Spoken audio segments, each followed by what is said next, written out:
Hello friends, నేను మీకు ఒక చిన్న సూత్రం చెప్పాలనుకుంటున్నాను ఫ్రెండ్స్. ఈ లోకంలో ధనవంతులు ఉన్నారు, పేదవాళ్ళు ఉన్నారు. వీళ్ళిద్దరు గుణాలు ఎలాంటివంటే, ధనవంతుడి దృష్టిలో పేదవాడు ఎప్పుడు గుమ్మం బయటే, ఎంతసేపు అయినా సరే గుమ్మం బయట నిలబెట్టి మాట్లాడతాడు గర్వంతో. అదే పేదవాడి దృష్టిలో ధనవంతుడు ఎప్పుడు గుమ్మం లోపలే ఎంతో గుణంతో మర్యాద చేసి మాట్లాడతాడు. అంటే ఇక్కడ నీతి ఏమిటంటే, పేదవాడి దృష్టిలో సంస్కారం డబ్బుతో ఉండదు, గుణంతో ఉంటుంది. అందుకే పేదవాళ్ళని మీరు చీతించకండి. పేదవాళ్ళగా పుట్టడం మీ అదృష్టం. ఎన్నో గుణాలు, ఎన్నో మంచి చెట్లు, ఎన్నో కష్ట సుఖాలు మీకు తెలుస్తాయి. ఆ అనుభవం మీకు ఉంటుంది.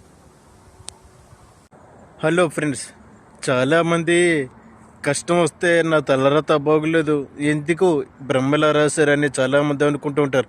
అలాంటి వాళ్ళకి నేను చిన్న సూత్రం చెప్తున్నాను ఫ్రెండ్స్. కష్టపడినదే ఏది కూడా రాదు. తలరాత బ్రహ్మది కరెక్టే, తనువు తల్లిది, తప్పన తండ్రిది, కానీ బ్రతుకు మాత్రం నీదే. కష్టం వచ్చిందనే ఆగిపోతావో, లేకపోతే కష్టపడి ముందుకు పోతావో, అసాధ్యాన్ని సుసాధ్యం చేసుకొని ముందుకు సాగిపోతావు, అది నీ చేతిలోనే ఉంది. సూత్రం చెప్పాలనుకుంటున్నాను ఫ్రెండ్స్. 100 పేజీలు ఉన్న పుస్తకంలో తప్పులు ఉన్నప్పుడు, 100 సంవత్సరాలు మన జీవితం ఉన్నప్పుడు ఎన్నో తప్పులు ఉంటాయి. పుస్తకంలోనైతే చదువుతూ ఎలా సరిదిద్దుకుంటామో మన జీవితాన్ని కూడా ఎన్ని తప్పులు ఉన్నా సరిదిద్దుకుంటూ, పుస్తకమైనా జీవితమైనా సరిదిద్దుకుంటూనే వెళ్ళాలి.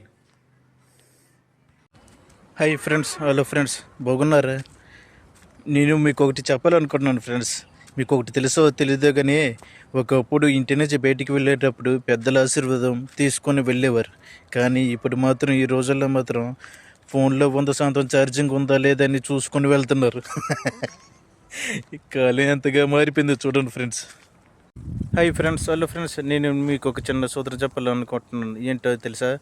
కారణం లేని కోపం, అలంకరణతో వచ్చే అందం, బాధ్యత లేని యౌవనం, అలాగే గౌరవం లేని బంధం ఎక్కువ కాలం నిలబడు ఎక్కడైనా సరే.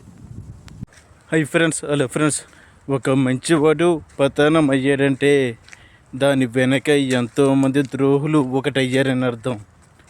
కానీ భగవంతుడు అనేవాడు ఒకడున్నాడు.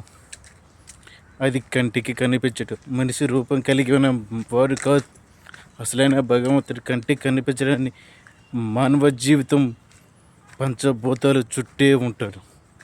ఆ పంచభూతాలు చూసి ఇప్పటికైనా వారిని నేలకీడుస్తుంది. ఇది మాత్రం 100కి 100% correct. Hi friends, hello friends, నమస్తే ఫ్రెండ్స్, బాగున్నారా? అయితే నేను మీకు ఒక చిన్న జీవిత సత్యం చెప్పాలనుకుంటున్నాను ఫ్రెండ్స్. కష్టపడి పైకి ఎదిగే వారికి విలువలతో కూడిన సంస్కారం ఉంటుంది. ఒక్కసారి పైకి ఎదిగే వారికి నువ్వెంత అనే అహంకారం ఉంటుంది. అంటే దేనికైనా సరే మనం సొంతంగా కష్టపడి ముందుకు సాగిపోతూ ఉండాలి. ఎవరి మీద కానీ, ఒక దేని మీద డబ్బు, ధనం, దేనికైనా ఆస్తి మీద దేనికి కూడా ఆశపడకండి. ఆశపడ్డామంటే నువ్వెంత అహంకారంతో ఇంకా కిందకే దిగుతాం, కానీ పైకి ఎదగలం. భగవంతుడు కష్టపడేవాడికి లేట్ అవుతుంది, కాకపోతే ఇప్పుడు ఎక్కడ చూడాలో అక్కడే చూస్తాడు. ఎన్ని బాధలు వచ్చినా ముందుకు సాగిపోండి friends. Hi friends, hello friends, మీకు కూడా తెలుసా? నా బాధ ఎవరికి చెప్పుకుంటాను ఫ్రెండ్స్, మీతో తప్ప.